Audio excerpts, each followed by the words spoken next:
Welcome to Al Hadi Foundation School.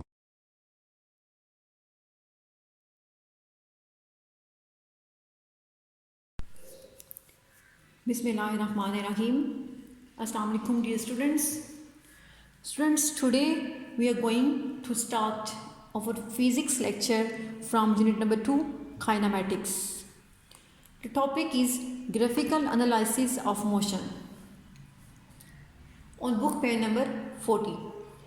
Graphical analysis of motion means कि motion को हम graph की सूरत में किसी भी बॉडी की किसी भी चीज़ की मोशन को कैसे रिप्रेजेंट कर सकते हैं कि कोई भी बॉडी जो है वो कैसे मूव करती है, तो हम उसको ग्राफ की शेप में तो कैसे उसको रिप्रेजेंट करेंगे।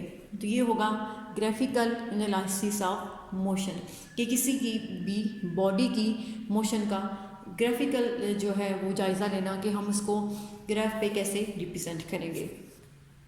तो फर्स्ट ग्राफ होता क्या है, ठीक है। तो बेसिकली ग्राफ जो है वो होता है कि किसी भी कोई भी हमारे पास दो वेरिएबल्स हैं, ठीक है, कोई भी हमारे पास मुख्तलिफ क्वांटिटीज़ हैं, तो उन क्वांटिटीज़ के दरमियान जो रिलेशन होता है कि उनके दोनों के दरमियान ताल्लुक़ क्या है, उस ताल्लुक़ के बारे में हमारी जितनी भी इंफॉर्मेशंस होती हैं, जितनी भी हमारे पास मालूमात होती हैं, उनको किसी भी पिक्चर की शेप में रिप्रेजेंट करना ग्राफ कहलाता है, ठीक है।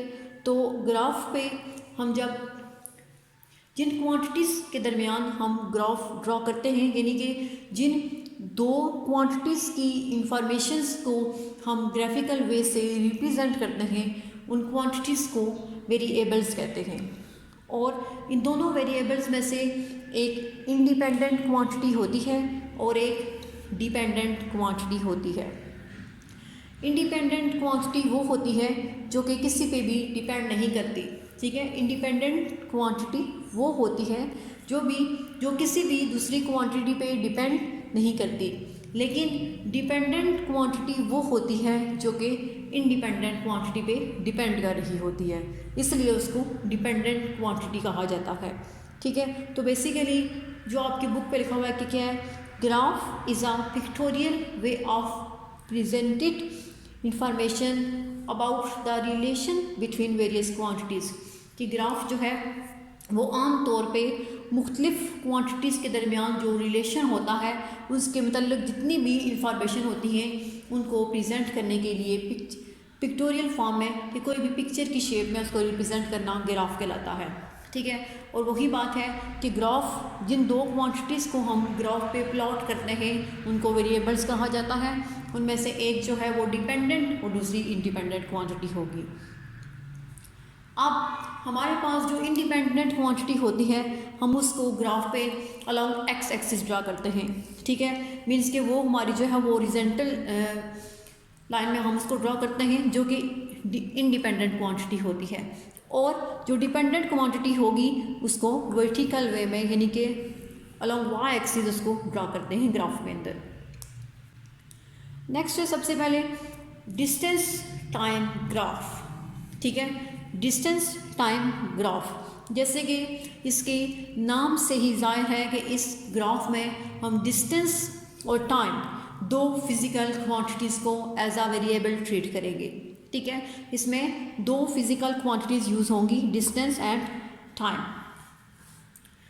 It is useful to represent the motion of objects using graphs, ठीक है, कि मुख्तलिफ ऑब्जेक्ट्स की मोशन को या मूवमेंट को ग्राफ पे रिप्रेजेंट करते हैं अगर हम, तो ये बहुत ही एक यूज़फुल मेथड है उसको रिप्रेजेंट करने का। The terms distance and displacement are used interchangeably when the motion is in a straight line, कि जो दो टर्म्स हैं डिस्टेंस और डिस्प्लेसमेंट, ठीक है, हम उनको इंटरचेंज करके यूज़ कर लेते हैं जब कोई भी मोशन एक स्ट्रेट लाइन में हो रही होती है। तो दो टर्म्स अमूमन एक डिस्टेंस और दूसरी डिस्प्लेसमेंट, इनको ही हम इंटरचेंज करके यूज़ करते हैं जब किसी भी बॉडी की मोशन स्ट्रेट लाइन में हो। Similarly if the motion is in a straight line then speed and velocity are also used interchangeably. इसी तरह जब जब हमारे पास डिस्टेंस और डिस्प्लेसमेंट दोनों को हम इंटरचेंज करके यूज़ करेंगे तो हमारे पास मोशन जो है वो स्ट्रेट लाइन में होगी। इसी तरह जब मोशन स्ट्रेट लाइन में होगी, ठीक है, इसी तरह जब मोशन हमारे पास कोई भी एक स्ट्रेट लाइन आएगी तो हम स्पीड और वेलोसिटी को इंटरचेंज करके यूज़ कर सकते हैं। तो फिर हमारे पास जो है वो स्पीड और वेलोसिटी ले, डिस्टेंस की जगह स्पीड और वेलोसिटी आ जाता है। The distance time graph, time taken along horizontal axis, और डिस्टेंस टाइम ग्राफ में टाइम को हम हॉरिजॉन्टल एक्सिस के गिर्द लेते हैं और डिस्टेंस को हम वर्टिकल एक्सिस के गिर्द लेते हैं। अब यहाँ पे हमने ये पढ़ा था कि जिन दो क्वांटिटीज़ को हम लेते हैं जो कि वेरिएबल्स होते हैं, उनमें से एक डिपेंडेंट होता है और दूसरा इंडिपेंडेंट होता है। तो यहाँ पे डिस्टेंस और टाइम में से टाइम जो है वो इंडिपेंडेंट है, ठीक है। टाइम क्या है? इंडिपेंडेंट है। टाइम किसी चीज़ पे भी, किसी भी क्वांटिटी पे जो है वो डिपेंड नहीं करता, ठीक है। जैसे कि देखें कि गुजरा हुआ वक्त कभी भी वापस नहीं आता, टाइम कभी भी नहीं रुक सकता, इसलिए ये जो टाइम है ये हमारे पास कौन सी क्वांटिटी होगी? Independent quantity. टाइम किसी पे भी डिपेंड नहीं कर रहा। और डिस्टेंस जो है वो इंडिपेंडेंट क्वांटिटी होगी, ठीक है। ये जो डिस्टेंस है ये इंडिपेंडेंट क्वांटिटी होगी क्योंकि ये टाइम पे डिपेंड कर रही है, ठीक है। डिस्टेंस जो है वो डिपेंड कर रहा होता है टाइम पे कि इसने टाइम पीरियड के अंदर हमने इतना डिस्टेंस कवर किया। It's mean distance depend on time, distance जो है वो टाइम पे डिपेंड कर रहा है, ओके। अब हमारे पास डिस्टेंस टाइम ग्राफ में तीन कंडीशंस आती हैं। फर्स्ट कंडीशन ये है कि ऑब्जेक्ट एट रेस्ट, कि जब कोई भी ऑब्जेक्ट, कोई भी बॉडी रेस्ट पोजीशन पे होती है तो फिर उस वक्त जो है वो डिस्टेंस टाइम ग्राफ कैसे होगा, बनेगा। जब कोई भी बॉडी क्या है कि वो रेस्ट की पोजीशन में है, मूव नहीं कर रही, तो फिर डिस्टेंस टाइम ग्राफ कैसा होगा। Distance moved by the object with time is zero, कि जब कोई बॉडी जो है वो यहाँ पे सबसे पहले ओरिजिन से स्टार्ट होगा, ये ओरिजिन है उस बॉडी का, कि यहाँ पे डिस्टेंस भी ज़ीरो है और टाइम भी ज़ीरो है, डिस्टेंस भी ज़ीरो है एंड टाइम भी ज़ीरो है इस पोजीशन पे। इस पोजीशन पे डिस्टेंस भी ज़ीरो होगा और टाइम भी ज़ीरो होगा। अब इट्स मीन कि ऑब्जेक्ट जो है वो रेस्ट में है, वो मूव नहीं कर रहा। अब यहाँ पे देखें टाइम जो है यहाँ पे तो दोनों रेस्ट में है, टाइम भी ज़ीरो है और डिस्टेंस भी ज़ीरो है। नेक्स्ट अगर हम देखते हैं कि ऑब्जेक्ट या कोई भी बॉडी जो है वो रेस्ट पोजीशन पे है, वो रेस्ट पोजीशन पे है लेकिन टाइम गुजर रहा है। फॉर एग्जांपल, मिसाल के तौर पे कि अगर हमारी क्लास की जो टाइमिंग है जैसे कि होता है 40 to 45 मिनट्स होते हैं, तो उस टाइमिंग के अंदर जो है वो हमने अपना सारा टास्क कंप्लीट करना होता है। लेकिन अगर हम क्लास में काम कर रहे हैं या नहीं कर रहे, ठीक है, टाइम गुजर रहा है। अगर हम काम कर रहे हैं तो it's mean we are in the position of we are in the position of moving, ठीक है, कि हम वो जो है रेस्ट की पोजीशन में नहीं है, हम मोशन की पोजीशन में हैं। लेकिन अगर हम क्लास में कोई भी काम नहीं कर रहे हैं, हम फ्री हैं, तो इट्स मीन हम रेस्ट पोजीशन पे हैं, ठीक है। तो टाइम जो है वो टाइम तब भी गुजरेगा, टाइम नहीं रुकेगा। काम रुक सकते हैं, किसी भी बॉडी की मूवमेंट रुक सकती है, ठीक है, लेकिन टाइम जो है वो गुजरता जाएगा। तो यहाँ पे देखें कि अगर यहाँ पे 2 सेकेंड है तो यहाँ पे 2 सेकेंड गुजर गए, फिर भी बॉडी ने कोई मूवमेंट नहीं की, ठीक है, डिस्टेंस हमारा कवर नहीं हुआ, 2 सेकेंड्स जो है वो गुजर गए। इसी तरह अगर 4 सेकेंड्स मूव कर रहा है, वो बॉडी मूव कर रही है लेकिन उसने कोई भी डिस्टेंस जो है वो कवर नहीं किया। इसी तरह 6 सेकेंड पे भी, 8 सेकेंड पे भी अगर बॉडी की जो अपनी इनिशियल पोजीशंस का जो डिस्टेंस था, अगर उसने पहले वो 8 मीटर का डिस्टेंस कवर कर चुका था तो वो 8 ही रहेगा, कि 8 उसने पहले से कवर किया हुआ था। 8 मीटर डिस्टेंस कवर करने के बाद वो रेस्ट पोजीशन पे है, वो अब मूवमेंट नहीं हो रही, उसकी टाइम जो है वो गुजर रहा है लेकिन वो मूवमेंट नहीं हो रही। तो इट्स मीन्स कि अगर 2 सेकेंड मज़ीद गुजरेंगे तब ये बॉडी मूव नहीं करेगा, 4 सेकेंड गुजरेंगे तब भी ये बॉडी की मूवमेंट नहीं होगी। तो ये जो हमारे पास डिस्टेंस टाइम ग्राफ में एक स्ट्रेट लाइन आएगी, ठीक है, ये हमारे पास एक स्ट्रेट लाइन बनेगी।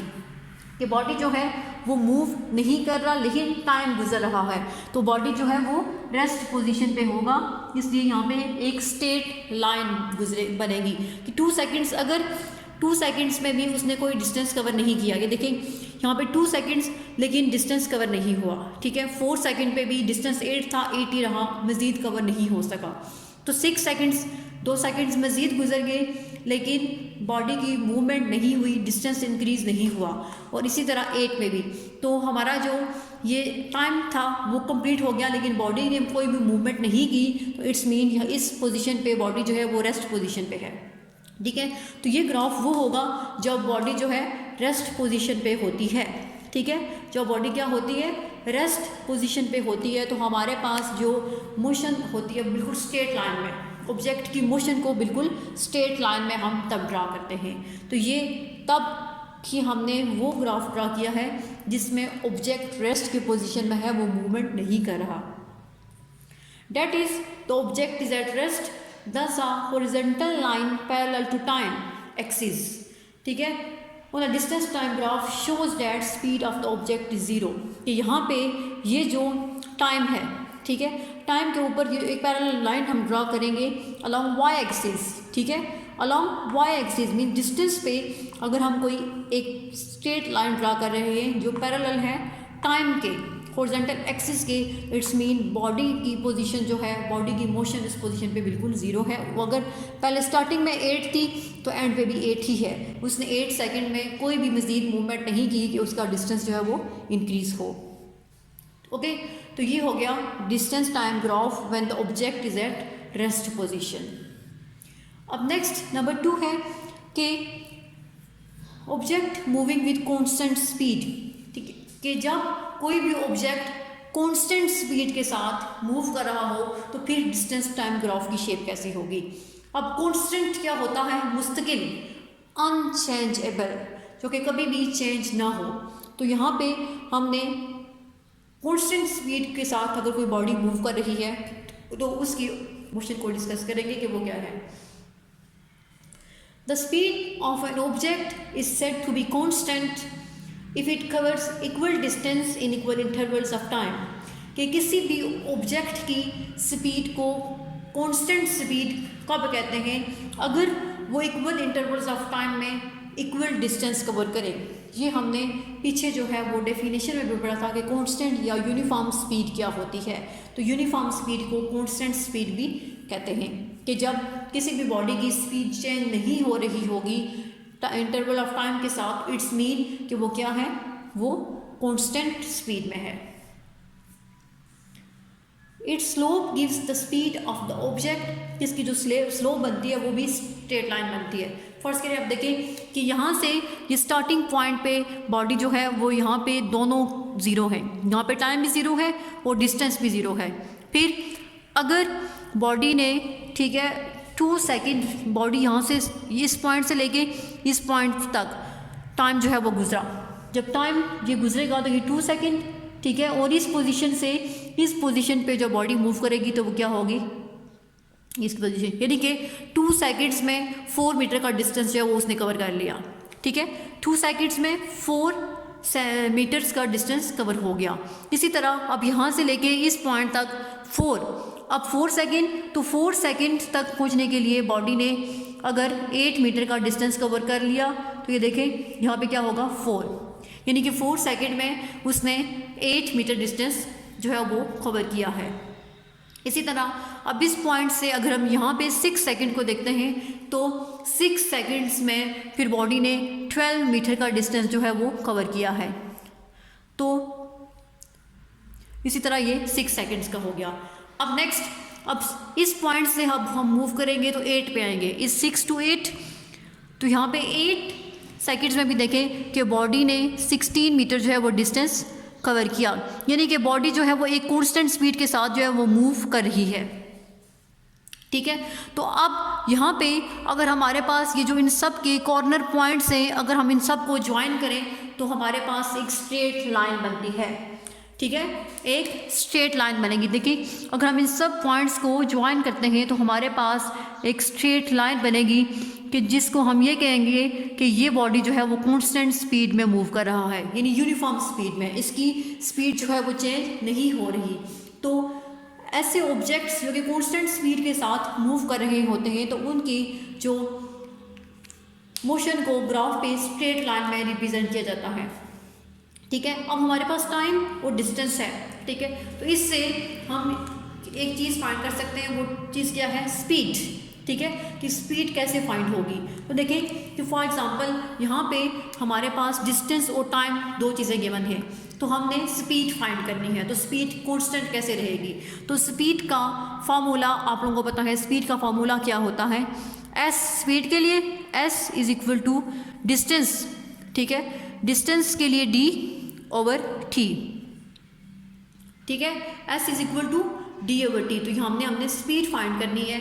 तो अब अगर हमारे पास डिस्टेंस फर्स्ट पॉइंट पे देखें 4 है, तो डिस्टेंस अगर हम यहाँ पे 4 पुट करें तो टाइम क्या था 2, तो 4 ओवर 2 होगा। जब इसको हम सॉल्व आउट करेंगे तो सिंप्लीफाई करने के बाद आंसर आएगा 2। ठीक है, 2 मीटर पर सेकेंड, क्योंकि स्पीड का जो यूनिट होता है वो मीटर पर सेकेंड होता है। ओके, अब नेक्स्ट अगर हम इसी फार्मूले के अंदर डी, नेक्स्ट जो हमारा पॉइंट था 8, ठीक है, नेक्स्ट पॉइंट 8 है, तो डिस्टेंस अगर हमारे पास डी ओवर 8, इसमें अगर हम डिस्टेंस जो है वो 8 पुट करते हैं तो टाइम हमारे पास क्या होगा 4, 8 ओवर 4। तो इसको सिंप्लीफाई करने के बाद भी हमारे पास आंसर क्या आएगा 2 मीटर पर सेकेंड। ओके, अब ये दोनों स्पीड सेम है, कांस्टेंट स्पीड है। अब नेक्स्ट अगर हम देखेंगे तो यहाँ पे देखें नेक्स्ट थर्ड पॉइंट पे हमारे पास जो डिस्टेंस है वो 12 है, वो टाइम 6 है। तो इसी तरह 12 ओवर 6 अगर हम करते हैं तो सिंप्लीफाई करने के बाद हमारे पास आंसर 2 मीटर पर सेकेंड ही आएगा। तो इन तीनों केसेस में इसी तरह अगर हम लास्ट वाले पॉइंट को भी चेक करेंगे तो 16 को और 8 को जब रखेंगे तब भी हमारे पास स्पीड जो है वो 2 मीटर पर सेकेंड ही होगी। इट्स मीन्स स्पीड जो है वो कांस्टेंट है, तो ये बॉडी जो है वो कांस्टेंट स्पीड के साथ मूव कर रहा है। ठीक है, तो ये था graph of object moving with constant speed, कि अगर कोई ऑब्जेक्ट कांस्टेंट स्पीड के साथ मूव कर रहा है तो उसको हम ग्राफिकल वे में कैसे रिप्रेजेंट करेंगे। तो यहाँ पे देखें, यहाँ पे फर्स्ट केस में भी 2 मीटर पर सेकेंड स्क्वायर, सेकेंड में भी 2 मीटर पर सेकेंड स्क्वायर एंड थर्ड में भी 2 मीटर पर सेकेंड स्क्वायर। इट्स मीन्स ये स्पीड जो है वो क्या है, कांस्टेंट है, क्योंकि इन हर पॉइंट पे स्पीड सेम है, तो बॉडी जो है वो कांस्टेंट स्पीड के साथ मूव कर रही है।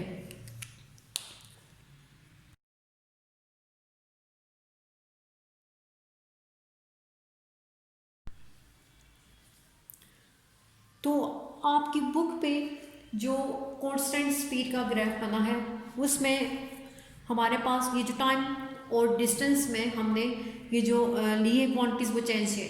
टाइम में 5, 10, 15 एंड 20 सेकेंड्स। ठीक है, 5 to 20 और डिस्टेंस में 10 to 40 है।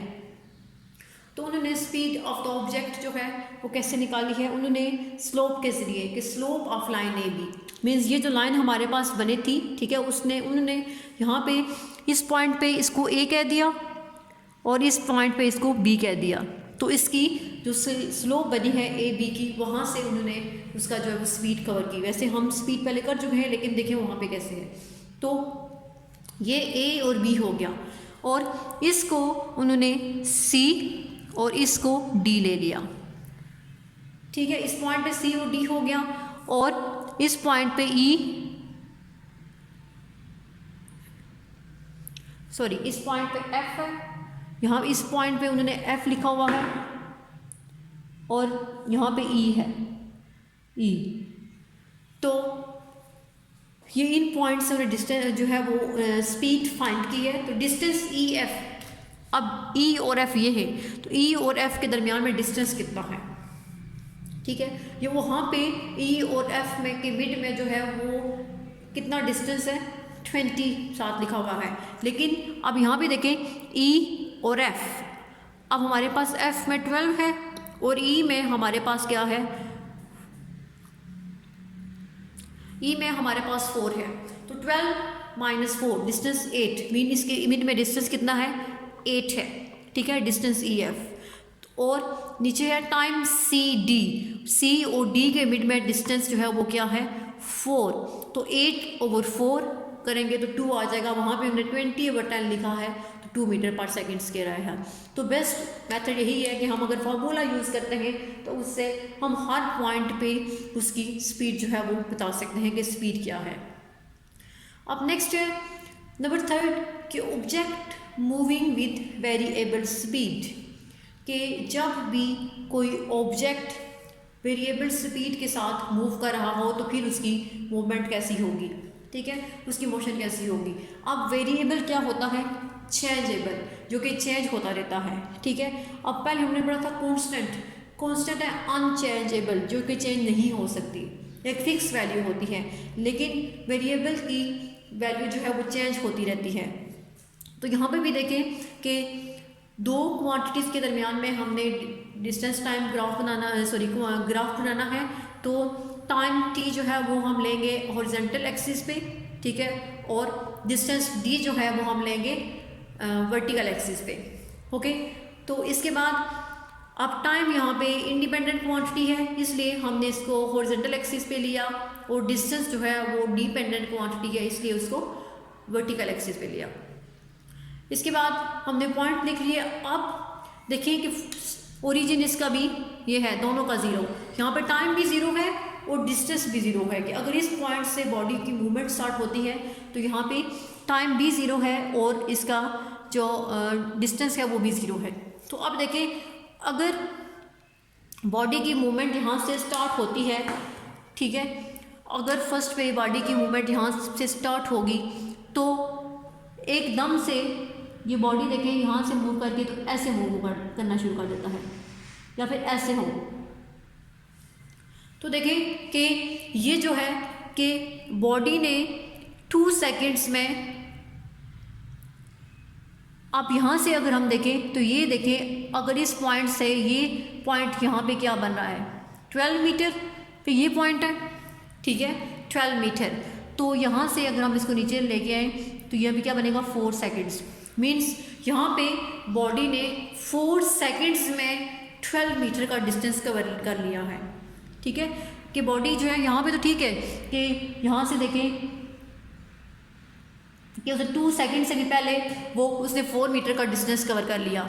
इसी तरह यहाँ पे देखें कि उसने 8 मीटर का डिस्टेंस जो है वो 8 का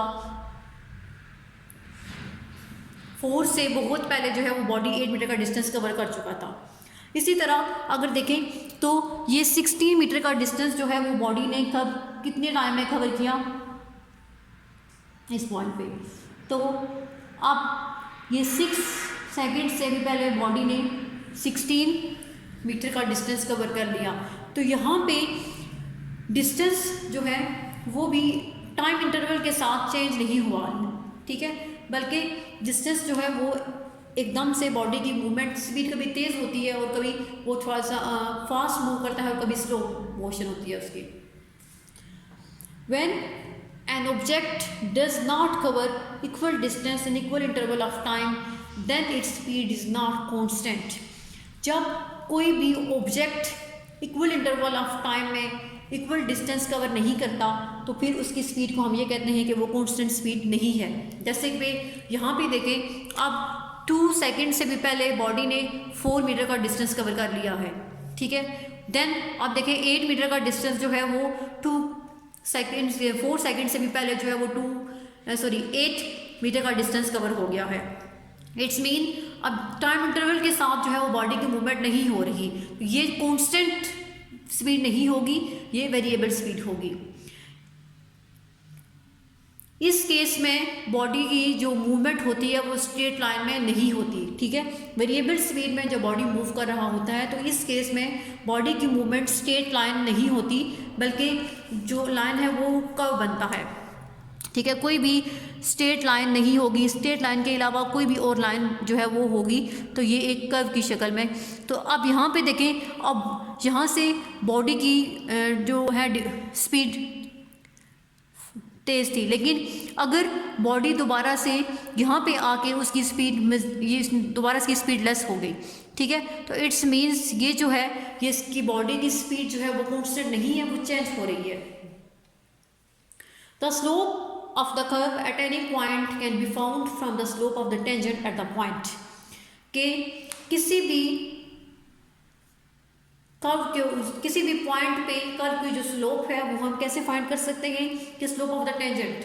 अब टेंजेंट क्या होता है, ठीक है।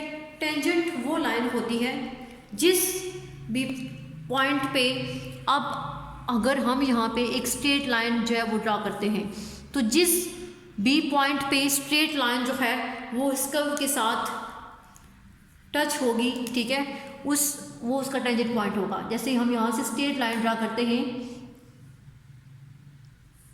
तो ये जो पॉइंट होगी वो उसकी फिर टेंजेंट लाइन होगी।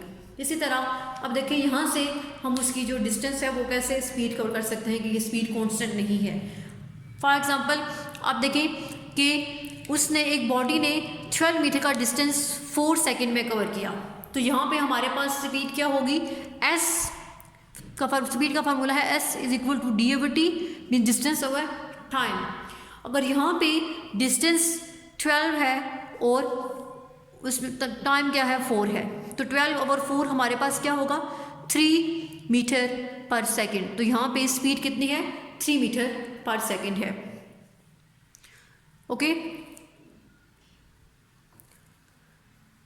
अब 8 जब यहाँ पे इस पॉइंट पे बॉडी ने 8 मीटर का डिस्टेंस कवर किया है, लेकिन अगर हम यहाँ पे इसको 2.25 भी लेते हैं, ठीक है, मीन्स 2.25 यानी इसको क्वार्टर्स में डिवाइड भी करते हैं तो 2.5 से पहले 2.25 आएगा।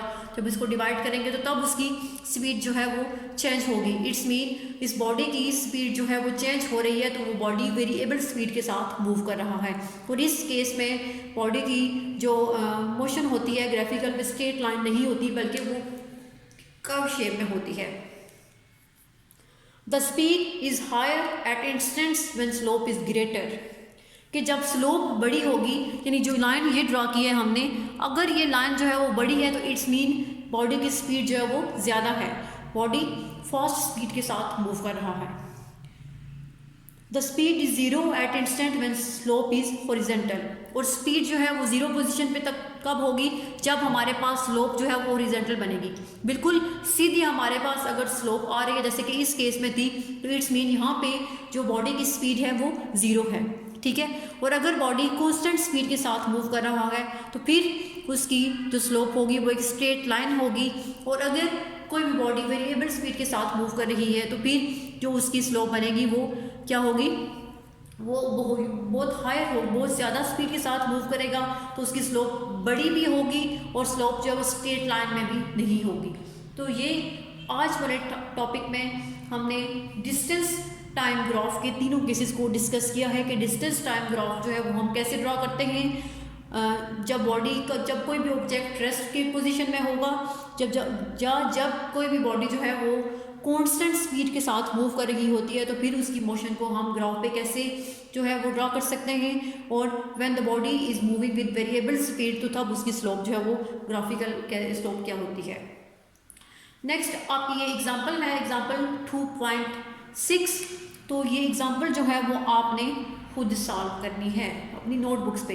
एग्जाम्पल का थोड़ा सा ओवरव्यू लेते हैं, है क्या कि इस एग्जाम्पल में आपको एक डिस्टेंस टाइम ग्राफ गिवन है, ठीक है, जिसमें एक जो है वो मूविंग कार की स्पीड बताई गई है कि मूविंग कार ने कितना डिस्टेंस ट्रेवल किया है। तो सबसे पहले ए पार्ट में है the distance car has travelled, कि कार ने टोटल कितना डिस्टेंस जो है वो कवर किया। तो आपके पास वो आप जो ग्राफ बना हुआ है बुक पे वो क्या है 40, तो इट्स मीन 40 मीटर जो है वो उसने डिस्टेंस कवर किया है। Distance travelled during first 5 second in 35 metre, के अब बी पार्ट ये है कि फर्स्ट 5 सेकेंड्स में यहाँ पे जो सेकेंड्स लिखे हुए हैं 2, 4, 6, 8 एंड 10, तो फर्स्ट 5 सेकेंड्स में कार ने 35 मीटर जो है वो डिस्टेंस कवर किया, तो उसकी स्पीड क्या थी। ओके, तो यहाँ पे 30 के ऊपर जो है वो इसके मिड में मीन्स 35 होगा और 4 के और 6 के मिड में 5 होगा। तो 35 को जब 5 से डिवाइड किया तो उस कार की स्पीड क्या थी 7 मीटर पर सेकेंड। इसी तरह एवरेज स्पीड, तो अब एवरेज स्पीड क्या है कि वो सबसे पहले जब रेस्ट पोजीशन में थी तो उसकी स्पीड, उसका डिस्टेंस बिल्कुल ज़ीरो था, लेकिन जब थोड़ा सा उसने मूव किया तो उसने 2 सेकेंड में 10 मीटर का डिस्टेंस कवर किया। ओके, इसी तरह एक कार ने 4 सेकेंड में 20 मीटर का डिस्टेंस कवर किया, तो उसकी जो एवरेज स्पीड हुई वो क्या थी, 40/10, यानी कि वो 10 मीटर का डिस्टेंस जो है हर 2 सेकेंड्स के बाद वो 10 मीटर का डिस्टेंस कवर कर रही थी, और टोटल डिस्टेंस कितना कवर हुआ, 40 मीटर, इसलिए 40 को 10 से डिवाइड किया गया, तो 4 मीटर पर सेकेंड जो है वो उसकी एवरेज स्पीड होगी। नेक्स्ट है distance during the last 5 seconds, तो लास्ट 5 सेकेंड्स में कार ने कितना डिस्टेंस जो है वो ट्रैवल किया। तो देखें लास्ट 5 सेकेंड में डिस्टेंस जब कार ने ट्रैवल किया था तो वो 5 मीटर है। अब 5 मीटर कैसे है कि 5 मिनट्स 6 के बाद, ये देखें 6 आ गया, 5 के बाद 6 आएगा, तो यहाँ पे 35 था, ठीक है, 35 से वो एकदम 40 पे गई, तो 40 हो गया, यानी 35 + 5 40 होता है, तो 40 में से 35 को माइनस किया तो 5 आ गया, तो 5/5 जो है वो हमारे पास 1 मीटर पर सेकेंड। तो लास्ट 5 सेकेंड में कार ने जस्ट 5 मीटर पर सेकेंड का डिस्टेंस, 1 मीटर पर सेकेंड की स्पीड से डिस्टेंस कवर किया है, इसके अलावा उसने मूव नहीं किया। तो ये एग्जांपल इसकी आपने प्रैक्टिस करनी है और उसको अपनी नोटबुक पे सॉल्व करना है। तो आज वाले टॉपिक में हमारा डिस्टेंस टाइम ग्राफ जो है वो क्लियर हो गया। अल्लाह हाफिज़।